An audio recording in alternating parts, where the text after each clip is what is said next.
The smarts, the skills, the smile. The big sister keeping her in line. I mean, I started when I was a freshman. Rylan Davis has all those things, but it's the courage she possesses that makes her different. It's just inspiring. I mean, it's just amazing. Have a vision, have a goal, have a purpose, have a destiny. Rylan is our street smart kid. As a kid growing up on the Warm Springs Indian Reservation, sports were all Rylan and her big sister Jayden ever wanted to do. We were up in Washington with her older sister playing, and they needed a player. She was 4 years old. We threw her out there, and that was the start of her love of the game right there. Rylan, just 3 years younger than big sister Jayden, loved playing the role of pesky little sister, and still does. Who's better at basketball? Huh? Me? No, you're not, bro. You're funny. Funny. The family's weekends were filled traveling to basketball tournaments all over the Northwest, where the girls would compete, learn the game, and make memories. But in January of 2019, Rylan started to complain about discomfort in her arm after a 7th grade game.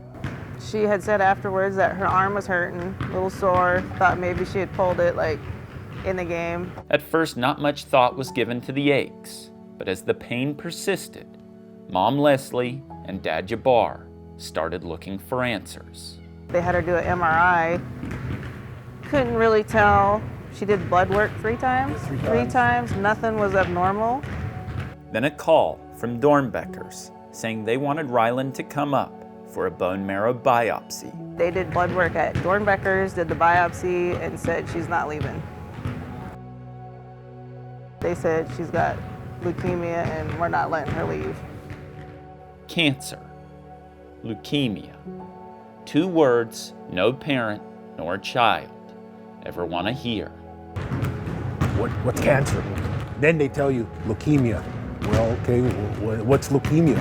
Then they say it's bone, blood, or it's bone and blood.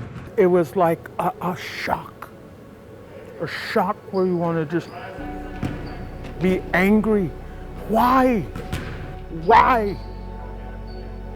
It was the unknown. We were in the unknown, not knowing what leukemia was. We had heard about it, but whoever would thought that your kid would get it. Like, I don't know, I just didn't know what it was, and I was kind of like looking at them. Like, I kind of saw their reaction, so I knew it probably wasn't good. And then they were saying,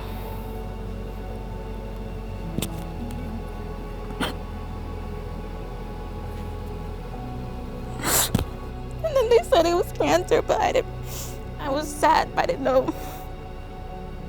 I mean, I was sad, but I didn't really know, like, how to feel about it. Rylan, just 13 years old, began aggressive treatment to fight the cancer. The first 30 days, she had to stay in Portland. She couldn't even come home. She was in the hospital for a week, and then we were able to get into the Ronald McDonald House and stay there for the month until she completed the first aggressive treatment cycle.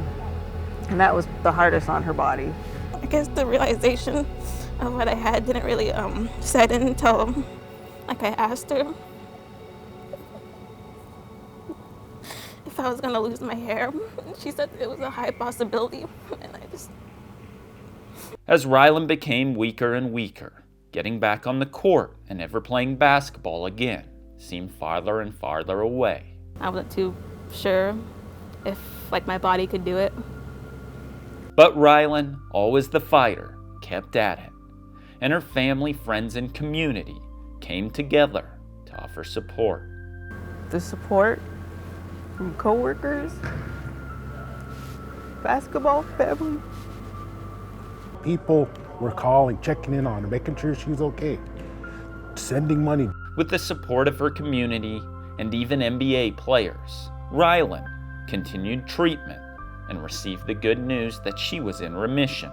The first cycle, when she had to stay there, was the hardest. I think it was 45 days for that treatment cycle. Once she completed it, they called and said that she was officially in remission. Remission meant the signs and symptoms of the cancer were reduced, But continued treatment and chemotherapy would still be required for an additional 2 years. For the next year, we had to go to Portland like once or twice a month. Once we got to the next cycle, we had to stay there for like a week at a time, once a month.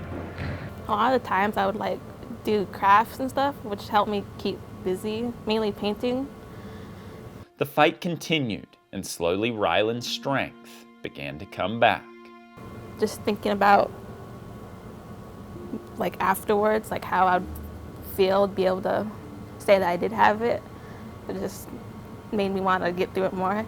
And in May, almost 2 years since Rylan found out she had leukemia, 2 years of treatment later, 2 years of trips back and forth to Portland, Jayden Davis took the floor at Madras High School, a freshman on the varsity team, and a teammate with big sister Jayden for Jayden's senior year.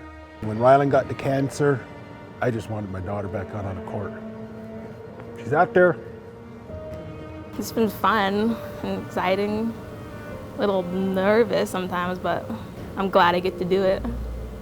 With Rylan's courage on full display, she played the entire season alongside her big sister and alongside the girls she'd grown up with, all with a port in her chest, and her treatment continued and helped the Madras White Buffaloes win a league title. We go through a storm, okay? And you climb that mountain. You climb that mountain, and now look at you playing basketball. Like I used to always tell her, aim for the stars. Aim for the stars. Don't let nothing slow you down, no matter what it is. Aim for it.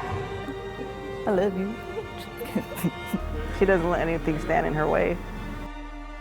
Rylan Davis, you're the real MVP.